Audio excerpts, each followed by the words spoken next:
Excellency. Thank you very much. Mhm.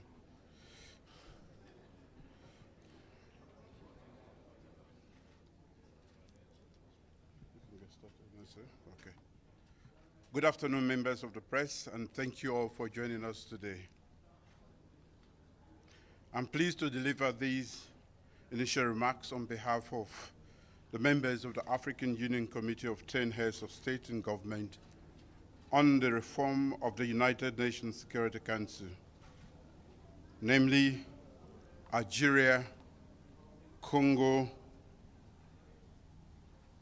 Equatorial Guinea, Kenya, Libya, Namibia, Senegal, Uganda, Zambia, and my country, Sierra Leone.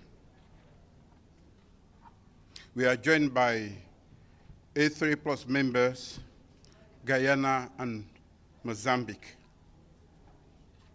After nearly 80 years since the establishment of the United Nations and its Security Council, its imbalanced structure of bygone eras persists, undermining the legitimacy and effectiveness.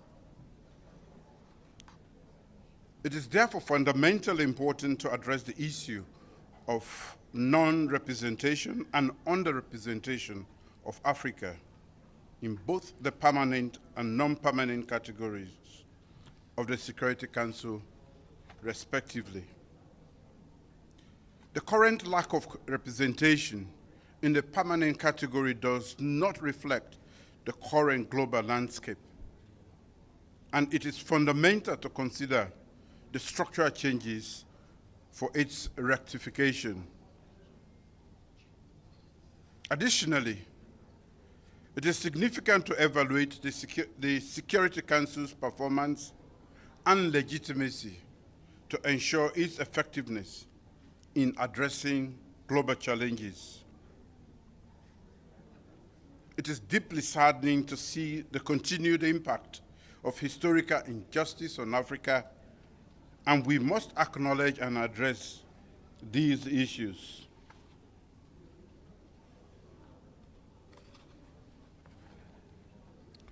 Africa demands equitable representation in all UN decision-making organs, particularly the Security Council.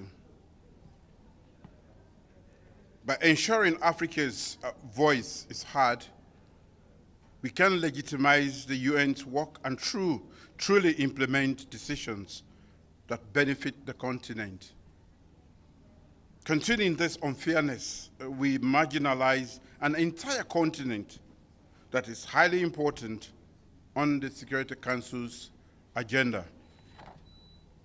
Africa boasts a population of over 1.3 billion people, and its 54 countries represent about 28% of the total UN membership. Africa plays a significant role in peacekeeping and conflict resolution, yet it is vastly underrepresented. Therefore, our demand for 2 permanent seats with all the rights and prerogatives of current members and 2 additional non-permanent member seats is a matter of common justice that needs to be addressed. I'm therefore pleased that as coordinator of the C10, my country has sparked the first ever debate in the Security Council, occurring at a critical time on addressing the historical injustice and enhancing Africa's effective representation in the United Nations Security Council. This debate was essential to spotlight further the urgency of rectifying the historical injustice that has significantly hampered Africa's capability to contribute effectively to the global governance stage, on the global governance stage, and further engage in productive discussions in enhancing the Council's effectiveness and legitimacy. The C10 has demonstrated a strong commitment to addressing the historical injustice and inequality of the Security Council on Africa. The C10 will continue to amplify Africa's voice on this matter in advancing the common African position as outlined in the Wonie Consensus and SAT Declaration. We are pleased to note that the common African position has received wide support within the reform process. I therefore register our profound thanks and appreciation to the member states, interest groups, and regional groups for their continued and unwavering support for Africa and the common African position in the intergovernmental negotiations at the UN General Assembly. There is general convergence that redressing historical injustice against Africa is viewed as a priority. Several delegations have also mentioned that Africa should be treated as a special case. We are also pleased that the IGN's input to the Pact for the Future to be adopted during the Summit of the Future in September conveys the same imperative message, addressing historical injustice as a priority and treat Africa as a special case. What is now clear to us is the need to take the significant next step. The engagement and discussions have gone on for far too long. We have no doubt that the Council needs reforming, and the common African position has received wide support. It is time to take the next step and put the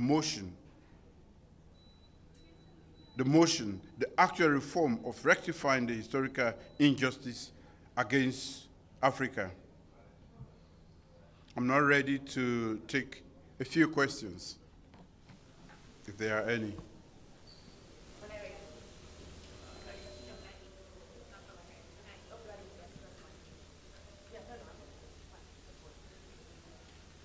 President Bio, hello, I'm Margaret Bashir with Voice of America. I just wanted to ask you, where is, in your national capacity, where is former President Nkrumah, and will he be returning to Sierra Leone to face prosecution for his alleged role in the attempted coup? President Nkrumah is currently in Nigeria, and all necessary steps to make sure that justice is served as far as everybody that was concerned in the alleged coup plot will be enforced. Yes, Mr. President Xu Deji with China Central Television. You have a very bold suggestion for the reform of Security Council, including 2 permanent seats and 2 non-permanent seats, and also ask P5 to abandon their veto rights. How much confidence do you have that this proposal will be processed in the UN? Thank you.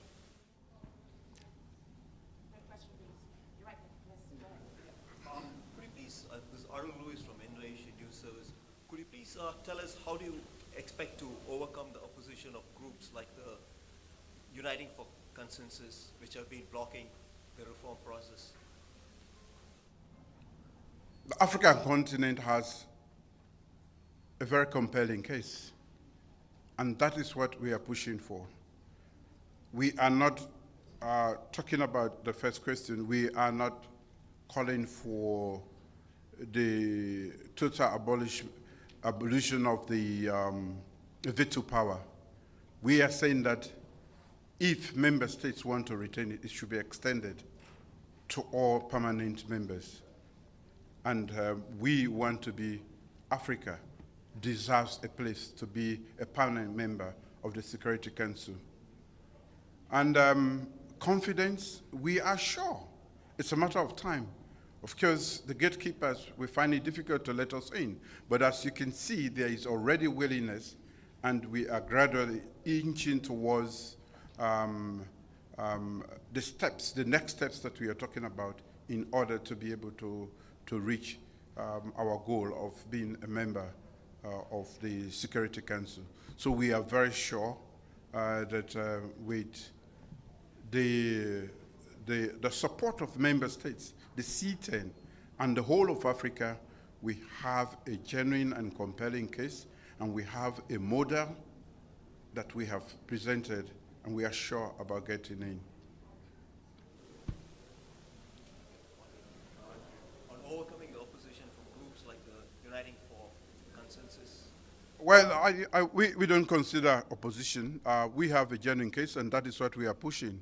We know that others, there are quite a lot of, it's a total reform, but we are talking for Africa, and we will welcome what is happening elsewhere, but there should be no opposition, frankly speaking. We have a genuine and compelling case, and that is what we are pushing.